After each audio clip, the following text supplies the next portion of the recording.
डांबरी रस्त्याकडील शेतातून अचानक एक तीव्र ओरडण्याचा आवाज घुमला। गाव हादरलं असं वाटेल इतकं भयानक दृश्य पुढे उभं होतं। गाड्या थांबल्या, लोकांनी हेडलाइट्स चालू ठेवले, काही जण कारमधून उतरले। रस्त्याच्या कडेला गडद अंधारात कुणीतरी मदतीसाठी आरडाओरडा करत होतं।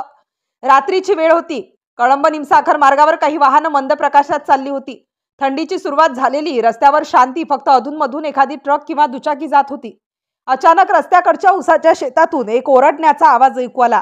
जणू कुणीतरी मदतीसाठी आरडाओरडा करतंय, कुणीतरी घाबरलेलं, वेदनेत आणि तडफडतंय। त्या आवाजाने वाहनं थांबली, लोक कारमधून उतरले। अंधार, थंड वारा आणि फक्त त्या आवाजाचा प्रतिध्वनी। सगळे थिजले। कोणी म्हणालं शेतात कुणीतरी अडकला असावा, तर दुसरा म्हणालं काहीतरी गडबड आहे। रस्त्याच्या कडेला असलेल्या झुडपात हालचाल दिसत होती। लोकांनी टॉर्च लावला, पण काहीच स्पष्ट दिसेना। तेवढ्यात दूरवरून पोलिसांची जीप दिसली। कळंब गावच्या हद्दीत सुमारे 500 ते 700 मीटर अंतरावर एका छोट्या हॉटेलपासून थोड्याच अंतरावर हा प्रकार घडला होता। जीप थांबली, त्यातून उतरले वालचंदनगर पोलीस ठाण्याचे प्रभारी पोलीस निरीक्षक राजकुमार डुंडगे आणि त्यांची टीम। त्यांनी परिस्थिती पाहिली। रस्त्याच्या मध्यभागी गाड्या उभ्या, दोन्ही बाजूंना लोकांची गर्दी। कोणी फोनवर बोलतंय, कोणी व्हिडिओ काढतोय। डुंडगे सर म्हणाले, सगळ्यांनी बाजूला व्हा, कुणी काहीही हात लावू नका। टॉर्चच्या प्रकाशात त्यांनी जमिनीकडे पाहिलं आणि पुढच्याच क्षणी ते दृश्य पाहून सर्वांचे अंग थरथरले। गुडघ्यापासून खालील माणसाचा पाय रक्ताळलेला, ताजा आणि चिखलात ओढल्याच्या खुणा स्पष्ट दिसणारा। तो डाव्या पायाचा अर्धा भाग होता, जणू कुणीतरी शरीराचा भाग कापून रस्त्यावर फेकून दिला होता। डुंडगे सरांनी लगेच वायरलेसवर माहिती दिली, इंदापूर रेंजला कळवा, इथे काहीतरी गंभीर आहे। फॉरेन्सिक टीमला, पंचनामा पथकाला बोलावण्यात आलं। दरम्यान परिसरात अफवा पसरू लागली, कुणीतरी खून करून शरीर लपवलंय, गँगवॉरचा मामला आहे, हॉटेलमधून कुणीतरी बाहेर टाकलं असावं। लोकांच्या नजरा त्या पायावर खिळल्या। कुणालाच विश्वास बसत नव्हता। कळंब गावातील काही वृद्ध म्हणाले, आमच्या गावात असं काही पहिल्यांदाच घडतंय। पोलिसांनी घटनास्थळ पूर्णपणे बंद केलं। रस्त्यावरील वाहतूक थांबवली गेली। सगळं काही शिस्तीत चालू झालं। पोलिसांना त्या भागात काही रक्ताचे ठिपके आणि वाहनांचे टायरचे ठसे सापडले। म्हणजेच पाय फक्त तिथं फेकला गेला असावा, घटना कुठेतरी दुसरीकडे घडली असल्याची शक्यता होती। डुंडगे सरांनी जवळच्या साई लॉज, ग्रीन पॅलेस आणि इतर लहान हॉटेल्सची चौकशी सुरू केली। त्यांनी विचारलं, गेल्या 24 तासात कुणी संशयास्पद व्यक्ती पाहिली का? हॉटेल कर्मचारी सांगत होते, नाही सर, काहीच नाही, सगळं नेहमीसारखं। पण पोलिसांना काहीतरी संशय आला, कारण ज्या ठिकाणी पाय सापडला त्याच्याजवळ एका पॉलिथिन पिशवीचा तुकडा आणि जुनी चप्पल पडलेली होती। दोन्ही वस्तू पोलिसांनी ताब्यात घेतल्या।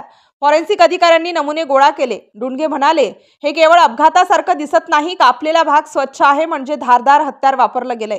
ही माहिती मिळताच वरच्या अधिकाऱ्यांना कळवण्यात आलं। पुणे ग्रामीण पोलिसांच्या क्राईम ब्रांचला ही माहिती देण्यात आली। सकाळपासून संध्याकाळपर्यंत मीडिया, रिपोर्टर्स आणि लोकांची गर्दी वाढतच गेली। सगळ्यांचा एकच प्रश्न, तो पाय कुणाचा? वालचंदनगर पोलिसांनी परिसरातील सर्व बेपत्ता व्यक्तींची यादी काढली। 2 दिवसांपासून हरवलेल्या लोकांचा तपास सुरू झाला।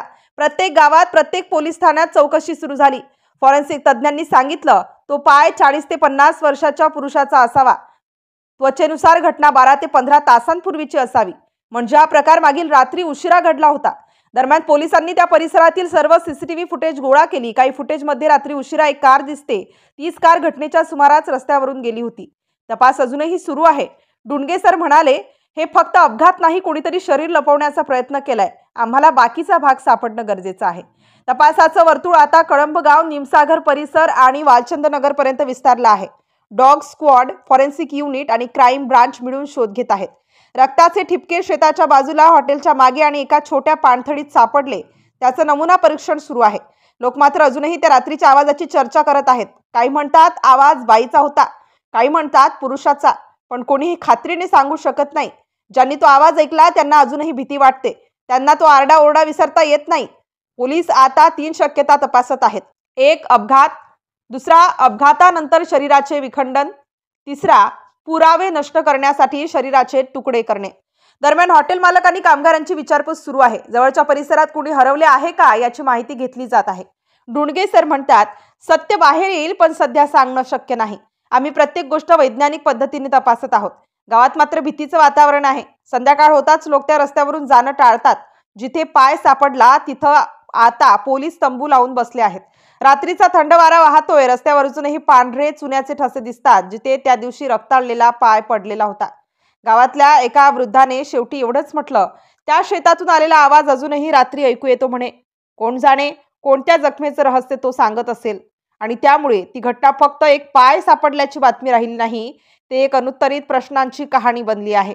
नेमकं काय झालं त्या रात्री? कुणाचा पाय होता तो? आवाज खरंच मदतीचा होता की तो एखाद्या खुनाचा शेवटचा श्वास? या प्रश्नांची उत्तरं अजूनही तपासाच्या प्रतीक्षेत आहेत. परंतु एवढं नक्की, त्या एका आवाजाने, त्या एका रक्ताळलेल्या पायाने संपूर्ण देशभरात खळबळ उडवली. रस्त्याकडील शेतातून आलेला आवाज अजूनही शांत झालेला नाही. तपास सुरू आहे.